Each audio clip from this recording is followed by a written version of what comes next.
Welcome to the Chat Marketing Podcast, your number one place to learn actionable strategies and tips that help you have more profitable conversations with your customers.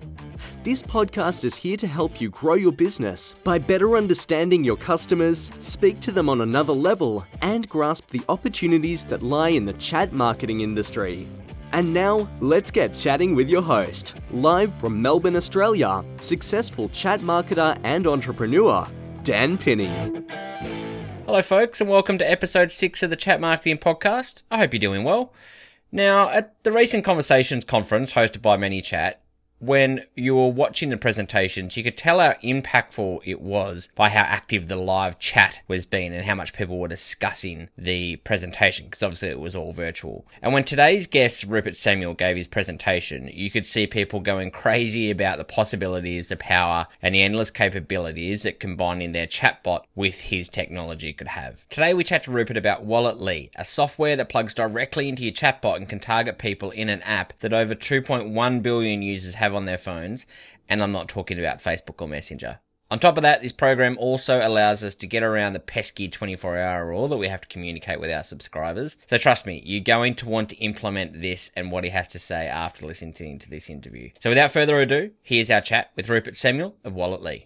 All right, Rupert, welcome to the Chat Marketing Podcast. Thank you for having me. How are you doing? Really well, thanks. And like I said in the intro, I'm really excited to delve into some of the tips and tactics that you covered during your Conversations presentation. And I noticed a lot of people in the live chat were talking about some of the possibilities and the capabilities of Walletly and using the mobile wallet. So I'm really excited to delve into that. But before we get too far down the rabbit hole of that, tell us a little bit about your background and how you ended up founding Walletly and ending up in this space. How far back do you want to go? Do you want to go back for the super long story, or do you want to go on my chatbot long story? No, let's go super long, because chatbots haven't been around for that long. So I'm interested as to what they've done in their previous life that has kind of influenced their decision to get into this space. So my previous life, let's say 10 years ago-ish, I started with retail. So my parents used to have quite a few stores up and down the UK going back about 20, 30 years ago. And it's kind of been in the family of being a shop owner. And the only way I can really describe the items are fashion accessories, like hot items and swag items, essentially. So, when I was 18, I got my first shop. And then by the time I was 23 or so, I'd had nearly 20 odd shops at this point. So we did quite a few pop-up stores, which worked out very well. And, at this point, I then started going to wholesale, started looking at e-com, started doing pretty well with those kind of areas of kind of like going a little bit more digital. Essentially, the high street became a little bit more expensive and costly than being able to open up a shop and having an internet.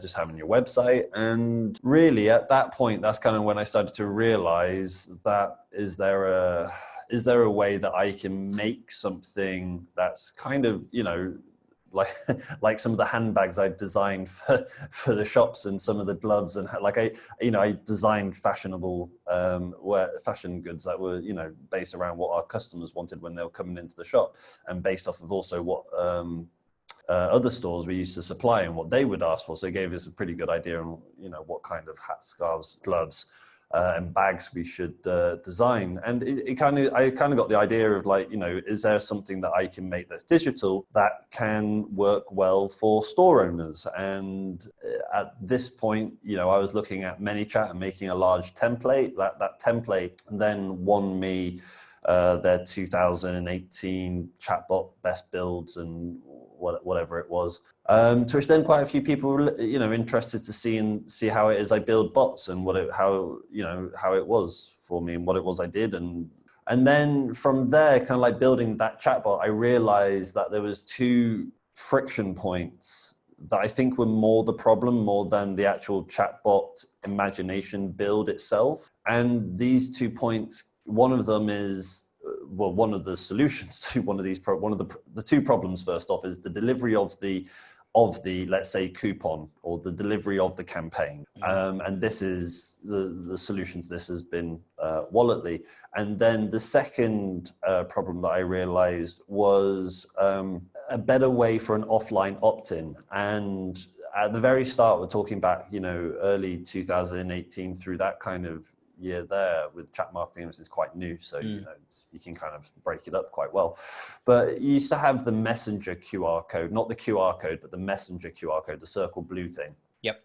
And that was kind of like, what I was pushing to people to kind of like say, look, you don't have to go to think about it, open Messenger, camera, there you go. And it was kind of like the simplest thing, but it wasn't really natural for the consumer. It was beneficial for the business and beneficial, let's say, for the application, but it wasn't really, simple for our consumer. So at this point, that's when I started looking at, another platform I've got called A1, which is all about NFC management and allow it in dynamic QR codes and things upon this nature. And that's kind of where and how I kind of got into it. It was based around basically being one of the people that would be using Walletly themselves as a business owner. And then kind of putting it all together, I guess, from one thing to another. So my background kind of goes into retail as like the actual one of the end users of Walletly, I guess is the main thing I'm getting around to saying.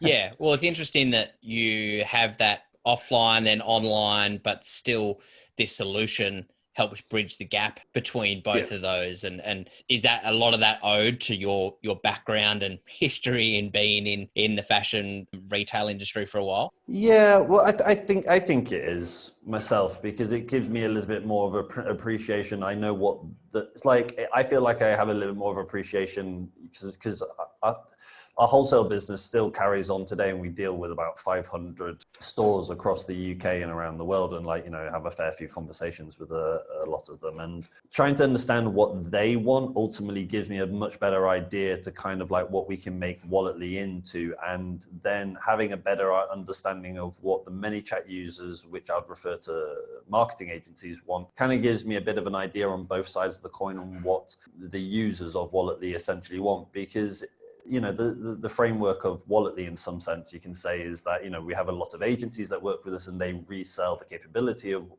Walletly over to their clients. And ultimately, if the platform is in a usable, manageable, and has the features that the end client would want, it makes it much easier for agencies to be able to implement something like Walletly into a client, but at the same time, the client needs to be able to use it and not to cause hassle for the agency. And yeah, that's kind of the way that Walletly's kind of been created and made. Not so much that we want to handle things like channels like what ManyChat does, more than we're the platform that you can create very well designed, structured, and you can see all of your information, like, the actual trying to get data out of ManyChat sometimes, as much as you wouldn't think it would be a problem, it can be a particular kind of problem sometimes. And for these types of campaigns that we implement, loyalty, coupon, membership, stamp cards, event tickets, things like this, because they have a particular offline conversion or redemption, the word that I kind of want to go with it so much, redemption conversion, because redemption can be done in so many different ways, from scanning somebody's phone, from inputting how much a customer telling you how much they spent through a chatbot, like web view redemption, on the phone code redemption, website checkout redemption, and all these redemption models are essentially the conversion, but the redemption needs to be capable of making that type of conversion in that method. And Walletly provides all of this along with security, on the sense of like, a consumer can't utilize the pass more than once, or, out of certain restraints. And normally you'd have to build all the conditional logic into a ManyChat bot to be able to do that, when ultimately we've just placed it into Walletly, so you don't have to think about that, and you just work on the main thing that you're meant to be working on, which is gaining consumers or gaining leads to be able to make that redemption and conversion at the end of it. And how did you get to the decision of using the mobile wallet on a phone, and maybe actually explain to people exactly what the for the people out there that might not use the mobile wallet, which I know there are a lot of them. How did you get that decision, and how exactly does it work? So let's sort out the one first of like what is mobile wallet for the ones who don't know, and then I'll come back round to the why did we decide on going on to mobile wallet, because that's a bit of a fun story in its own sense. I'll save that one for after. But what is mobile wallet? Well, mobile wallet is like pretty much what I covered inside of my ManyChat session. Mobile wallet is an application that vast majority of the consumers have on their mobile phone. And this is an application that consumers don't need to download. That is one of the main things you kind of want to get into it, because most businesses and marketing agencies for this point hate it when they know that they've got to ask their consumer to download an actual app, because that's a friction point. And with this, there's no friction point on actually adding the mobile wallet. Now, the fact that you know the mobile wallet is there from day dot, as soon as you have your mobile phone, this also what I just said there doesn't only, you've got Android and you've got iPhone. Every bloody phone out there has the wallet. 50-50, let's say, with the Android, because some naturally come with it, but then they also allow users to delete it, then reinstall it. And it's kind of like one of these, Android didn't want to strictly leave you with particular apps on the phone. So just to make sure you got that and they give you the detail on. After this, the reason why this application is so secretly popular, and I guess in its own sense, is that the main use case for it is that consumers place their debit cards and credit cards into it, and you only got to wave your phone over a payment terminal to pay for something the exact same way that you would with a credit card. But the difference is, funny enough, with the mobile wallet, you can actually spend like nearly 5 times more with a contactless capability. And to unlock it, you've only got to do usually like a face scan or your password input, your digit code. And the banks prefer that because it comes with more security than somebody just nicking your card and then running off with it. I mean, they got to run off you with your phone, get a scan of your face, get your 4-digit code, the whole thing if they're going to use your thing there. So consumers love to use it because it's fast, contactless, and easy for them to spend money. Now, you can distribute coupons into this application, and this is where Walletly kind of comes into it. And once you distribute these coupons, you're now going to be able to send them notifications, the same way that you kind of send messenger notifications. But instead of it being inside of a conversation, it's more literally like a notification. This channel's not made for, back and forth. It's made for updates in its own sense. So, it's not exactly ideal. The idea I think of it is like, you don't want to be a pest to somebody inside of your messenger feed by saying, hey, you've got 10 days left. Hey, you've got 7 days left. Hey, mate, if you didn't hear me say it 3 days ago or 6 days ago, you've now got 3 days left. And, on you go. There's a certain element, I guess, you can do inside a messenger. But I mean, the 24-hour rule and everything that they implemented since March, that's obviously not the route that they want to go about it. And with Walletly, you can send those notifications. There's no 24-hour rule. I mean, there's only a 10-minute rule. That's the rule that it is. It's like 10 minutes between each message, and make sure and don't send the exact same thing that you sent before. So this channel gives you that capability of doing those kind of reminders, updating with new offers. You can send links so that consumers can jump back into Messenger or SMS or onto a website or whatever you'd like them to do, really. And as added bonuses on top of, that notification channel, this notification channel allows you to also have things such as proximity notifications, which, because let's say, I think it's 84% of the best use cases of mobile wallet have been used for what I refer to as brick and mortar businesses, where consumers will come and make a redemption or a conversion in an offline method. It can be used for online as well, but I mean the vast majority of the use cases for this have been for that kind of market area. But you can do proximity notifications, which, long story short, and beacon notifications, which is kind of in the same bucket as proximity. But essentially, just imagine that when a consumer walks within 100 meters of your store location, you can tell them, hey, why not come in for a coffee? Why not come in for a PT session? Well, hey, why not come in and watch a film?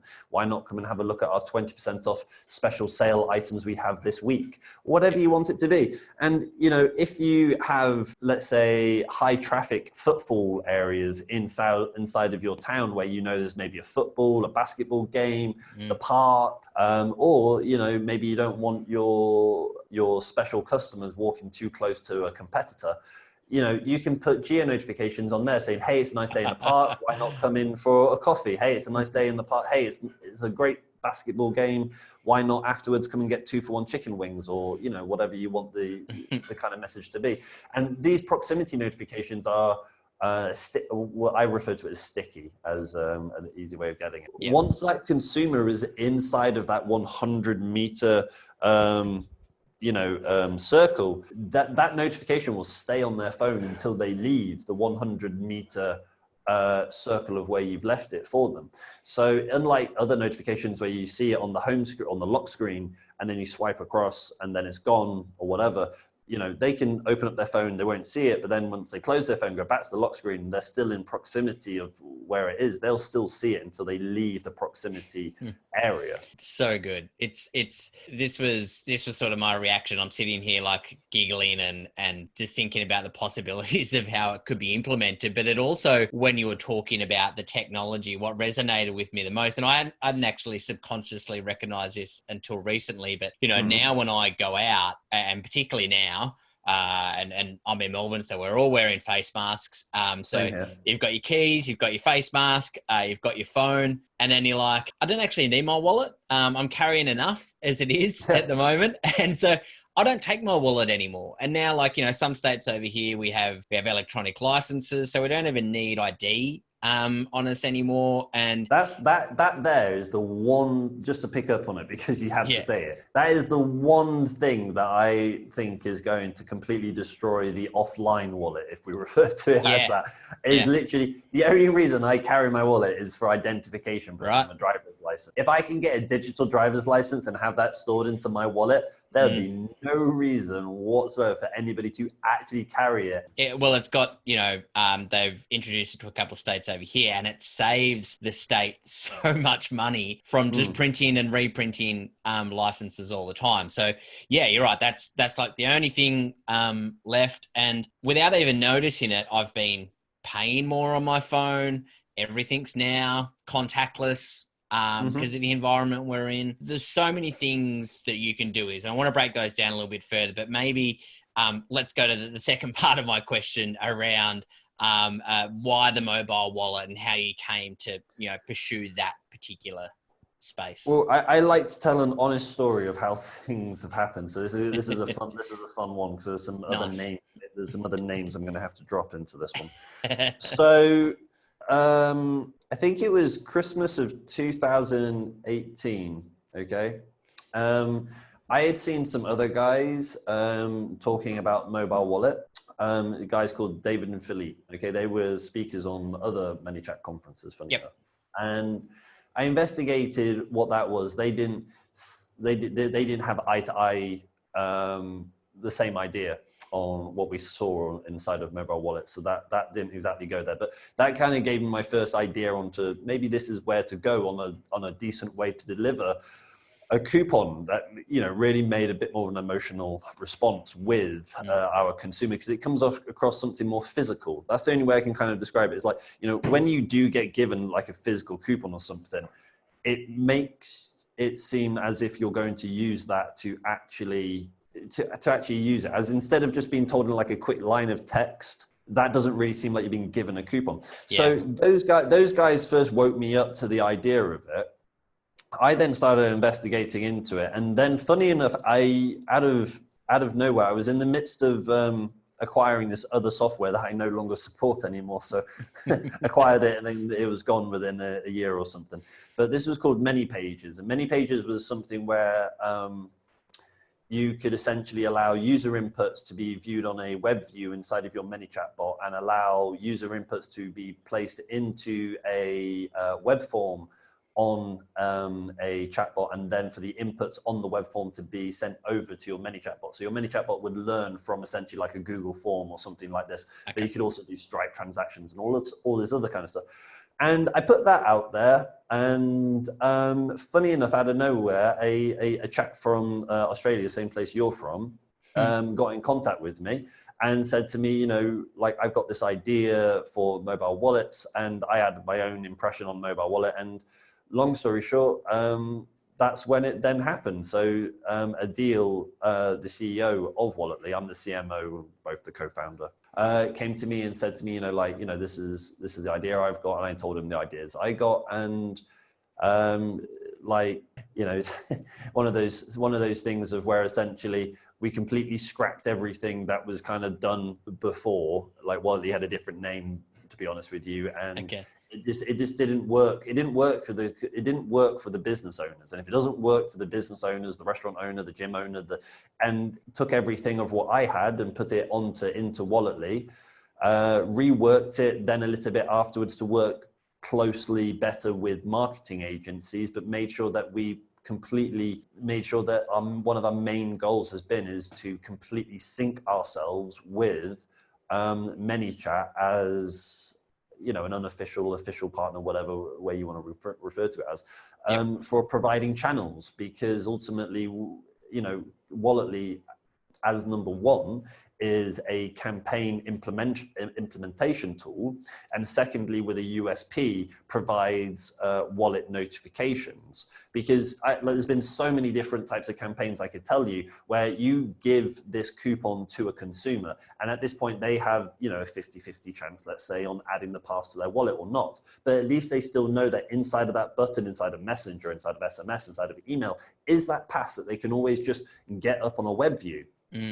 Okay, and you will find that there is a percentage of users that add the pass to their wallet, which gives you the notification capability, and there is a percentage that don't. But you will still find that in both of these two categories, you still both get a conversion percentage. So even the ones who don't add to their wallet still know they've got that coupon inside of that button somewhere or whatever they've done with it, and they still use it, because as much as that they haven't added it to the wallet, you still tell them, you still send them the reminder saying, hey, that coupon is going to expire, or hey, this coupon. I mean, you can still send it inside of SMS and email, which is extra channels outside of message. And so you can track whether or not it's been installed as well. You can check if it's been installed. You know how many days have left, once it's made the redemption, once how much they spent. So all of that information is back and forth between ManyChat and between Walletly. And Walletly, gives you all the dashboards and the analytics of all the the amount of money spent and the conversion, and those kind of metrics are necessary. Yep. And so we really just ended up on mobile wallet because somebody else thought it was a good idea. We looked into it, didn't have the same idea. I got on with my merry way on something else, and then someone else came to me talking to me about it, and we both saw eye to eye with it. So here we are nearly 2 years later. Yeah.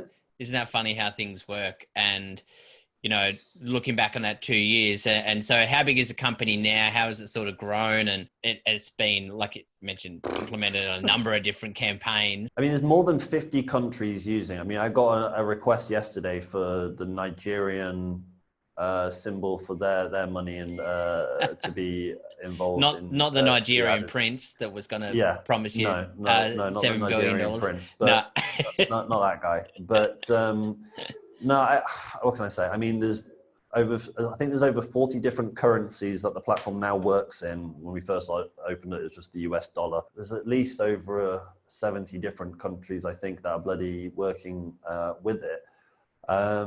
There's at least over now 13,000 businesses using it, and there's a few thousand users. I mean, like, the thing you got to understand is like ManyChat, I have an account, but I must have at least 50 bloody ManyChat account pages connected to my bloody account.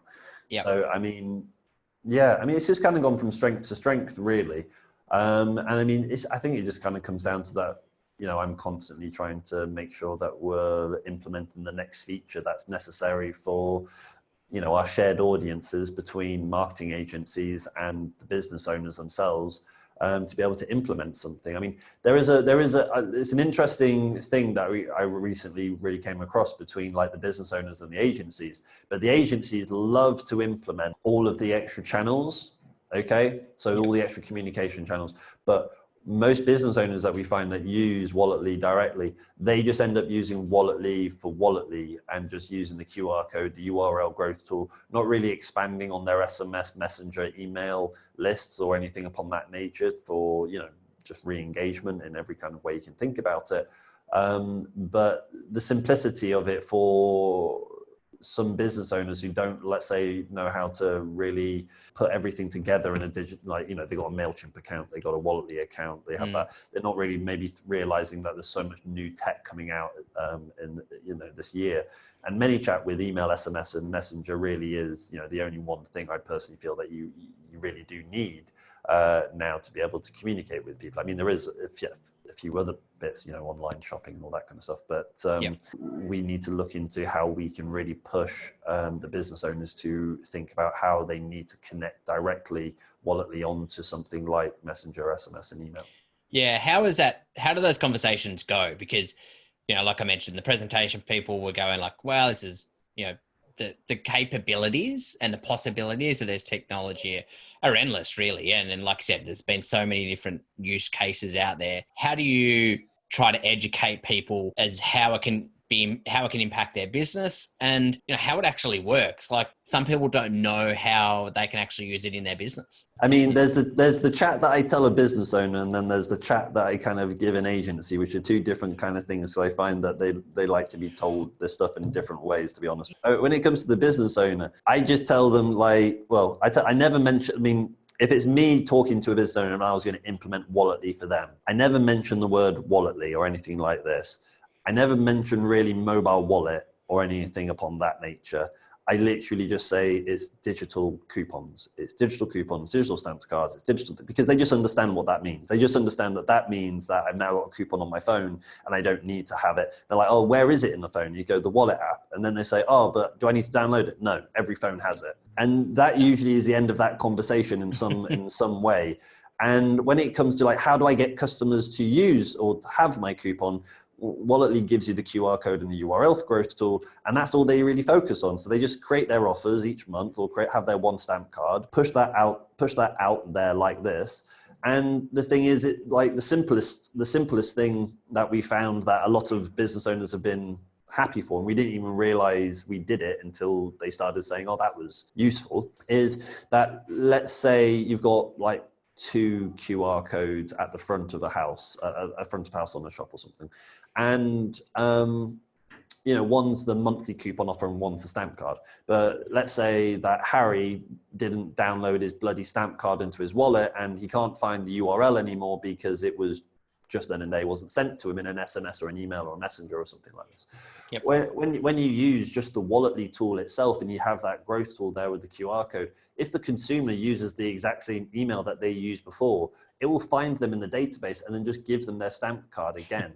So it made it very simple for business owners at that point of just basically like, yeah, just remember your email addresses. And if you have to start over with a new email address or something, then that's your problem, not ours. Yeah. But, there are a way for them to obviously get the URL and give it to them, or, to send them the pass over. But if you don't have, their email or phone number kind of connections with something like ManyChat, Twilio, or MailChimp, or ActiveCampaign, or whatever have you, it has that one little, that's how I would explain it to a business owner. It's just digital coupons, digital this. The one thing that really sells them on it, as soon as you just kind of like say, hey, if that customer and they have that coupon inside of their wallet and they walk past you, they get told to come and visit you. They're like, really? I'm like, yeah, look, I have them around town. So if I'm ever walking around town and I bump into somebody or something, to be honest with you, I'm mostly in the office, but I have them so I can show them and go, yeah, look, it's on my phone. It doesn't leave my phone until I leave town. So it's just a nice way of showing somebody. Like if you go and demo Walletly, it's quite fun. If you go and take the little geolocation, you place it on top of where where you're going to go visit them. If you're going to do a in-person visit, and then bang, you kind of show them the real thing of it. Yeah, I like that. That's very sneaky. What are some of the most common use cases that you see businesses want to implement wallet leaf for stamp cards and coupons. they're the two big ones. And so is it generally hospitality businesses, retail? What sort of industries do you see them used across? Restaurants and gyms are pretty much the two biggest places that we find as are using it. But like I said, it's just anything offline where you've got consumers physically coming to you. This is the software that you would use to really help you with your business on that side. So restaurants and gyms are the two niche particular ones, but everybody is an offline. There's very far and few between digital use cases that we are working with, but it is a goal of ours over 2021 to implement a Shopify WooCommerce integration and to adventure into some digital use cases alongside of it. We've already made some like workarounds with like ManyChat with like their Shopify integration and seller tools with Troy and with Amazon there and some bits there. Natively putting it into our platform is the goal somewhere in 2021. What are some of the, you mentioned some of the campaigns in your presentation in ManyChat and, the one around the gym. What are some of the case studies that stand out to you that have really made an impact, not only from the software, but also for the business owner as well? I think, the only case, the one case study that sticks out to me personally, right, is the Eddie case study. And it's a long time ago, but it's the only case study like it. It's the only one quite like that. And what I mean by this is that Eddie is a business owner, okay? And he's not a digital marketer. He does it he knows, a few things about this, that, and the other, but he, strictly a chef. He does a live streaming about his, I still watch his live stream stuff. He, teaches people to cook and things. But he was able to implement Walletly. He'd been implementing some other ManyChat things for restaurant beforehand. He was able to literally get Walletly up and going within like an hour. He was able to, within, he was happy with everything was set up and he was happy with it. Had this is before the days of SMS and email and all that stuff on ManyChat. This is like messenger code days, like very early 2019, I feel. He was literally one of the first the very first beta group, you could almost refer to it as. And he was just able to get everything in place. He started using the proximity notifications with the beacon. He spent about $200 in ads, and he had his QR code set up inside of his store. And straight away, within the first month, he was able to get, I think, like $6,000 in trackable sales. And he had more people. The thing he liked the most, and it's just he called me up because he's like, I can't remember where he is. I think it's Taiwan, but he has a Mexican restaurant. It's a very, very fun mix, I found. Okay. but he was just shocked to see people coming into the store when he had the proximity notifications. Like people would come in and it's like, it says I can get a coupon. And he was like, yeah, sure, scan this. And it was it's like having someone on the street telling people to come in that have already had like good service. It's like, you can't, it's like if you put someone out there with flyers, that person wouldn't be able to know who came into the shop previously and to be like, hey, you've come in before. Why didn't you come in again? I'll give you an offer. And instead, your phone's out there just kind of like pinging people that have been there before. So he loved it for that main reason. And that was really the first sign, one of the big first signs to me that if it works for him, it will really work for any marketing agency or for any business owner, I feel, because that was the core product of it. Not everybody downloaded the pass and put it in the wallet, even, back then. But, for those who did, it started to make a decent list of really, really, really encouraged customers to come to your store. And, you could say it's like one of your smallest lists, but it's one of your most powerful, like your 1% audience on Facebook ads, if anybody knows what I mean, like that. Yeah, And the other thing you mentioned in the presentation was that out of all the other channels, and the big buzzword was the omni-channel, but out of all the other channels, this is the one transactional channel compared to the rest. Yeah, well, the predominant use case for the wallet is, using your wallet to pay for stuff, right? And I mean, Messenger, the predominant use case for it is not for me to talk to a business, it's for me to talk to my mate, SMS, it's exactly what I just said. It's for any communication of anything, and email is just overdone with it. The primary use case of the wallet is a financial use case for people to spend money. They're very, very, very vigilant on that channel. Like, you get an actual report of how much money you spent on your card at what locations, and it's like a little miniature statement that you normally get from your bank. Like, your normal wallet with your actual debit card, credit card does not do that.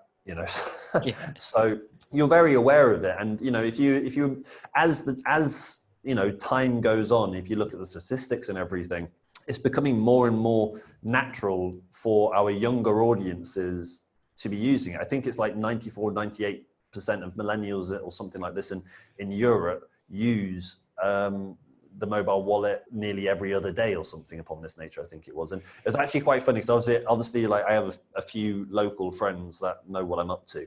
And there's this one chap called Charlie, who he runs things with student events. Okay, so he was over at the Freshers Fair, like welcoming all the freshers to the universities we have here. Yep. And he's always like asking me what's the new tech and what's the new thing happening.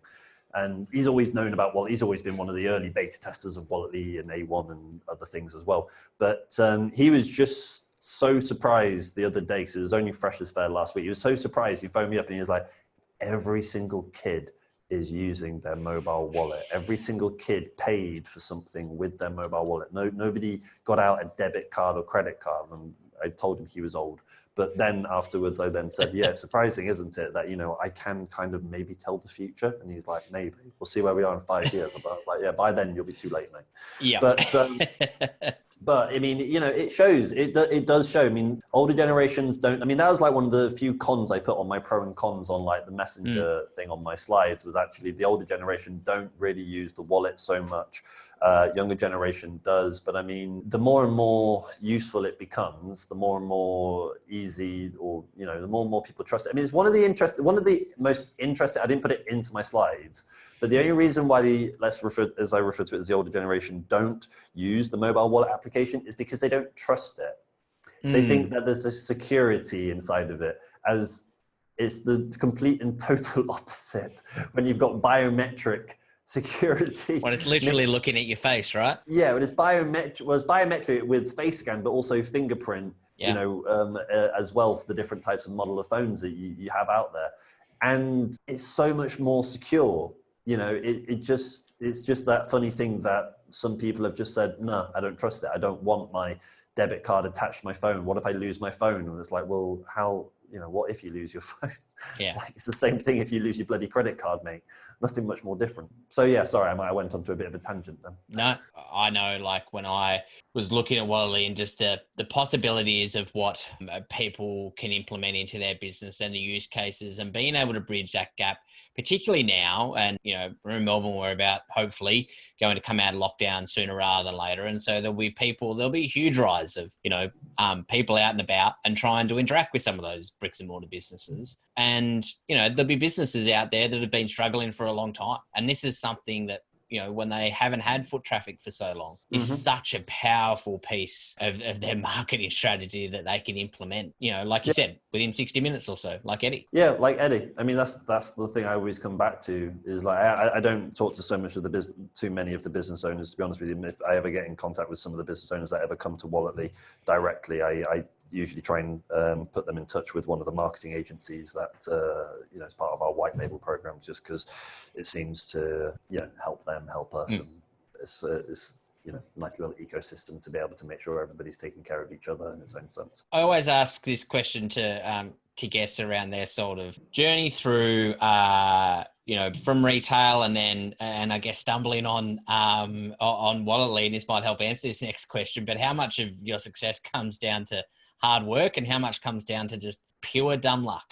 I mean, it's lucky that me and Adil found each other to be able to implement something quite like, I don't know. I mean, I'd have to say a lot of it's hard work. Not a lot of it's so much, not a lot of it is luck, to be honest with you. I just say most of it would come down to hard work, to be honest with you. I mean, there's a lot of fun stories I can tell you from like, I don't know. I mean, like, you know, my personal thing is like, you know, I started on market stalls and like, you know, I used to be busking, like I used to be a magician on the street, like shifting this and doing that. Yeah.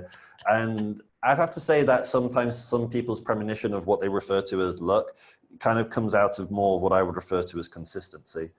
And, you know, if you are, you know, pushing, you know, your boundaries, or let's say you're pushing your envelope out there, or whatever way you kind of refer to it as, you're more liable to get at least a good response somewhere after maybe 100 rejections. But if you give up after, you know, one rejection, then you're not exactly going to be able to go somewhere. Because I mean, like some of the most rejecting things I can think of inside of like retail and everything I've had to go through is like, once we moved out of retail, we went into wholesale, and was like I said to you, wholesale, like, you know, to nearly 500 stores up and down, mainly in the UK, but you know, some around the world. Like you got to understand, as soon as you start importing and exporting goods, like you've got to deal with people on the other side of the world, dealing in all sorts of different languages, dealing with all sorts of different rules and regulations. I got to fly, like I used to fly over to China like 2-3 times a year, and I used to fly over to Italy like every month, if not every other week sometimes. And like that's like,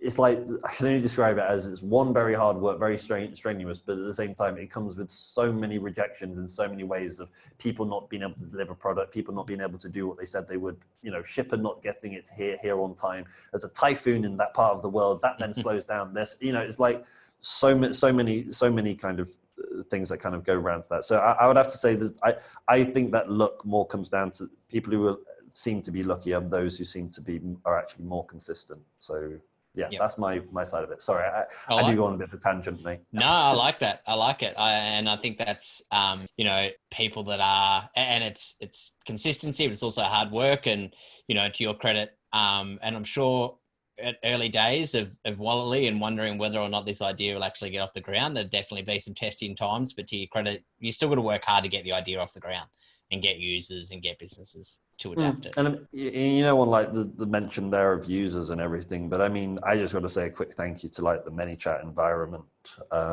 really for that.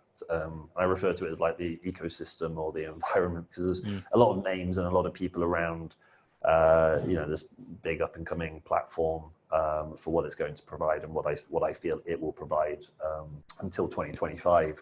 But yeah, you know, it's a big thank you for that, because there's a lot of people there who believed in what we were trying to do and kind of like saw scope, and like, you know, I did a lot of lives to kind of just give people like the roadmap and for them to kind of get the idea of where we're heading. It might not be for you now, but you know, we might be for you later down the road. And you know, it's all about trying to stretch the capabilities of mobile conversations, really. Just at this now, we just want to be able to deliver something to them, which is, you know, made it especially for those offline conversions or redemptions, as I refer to it.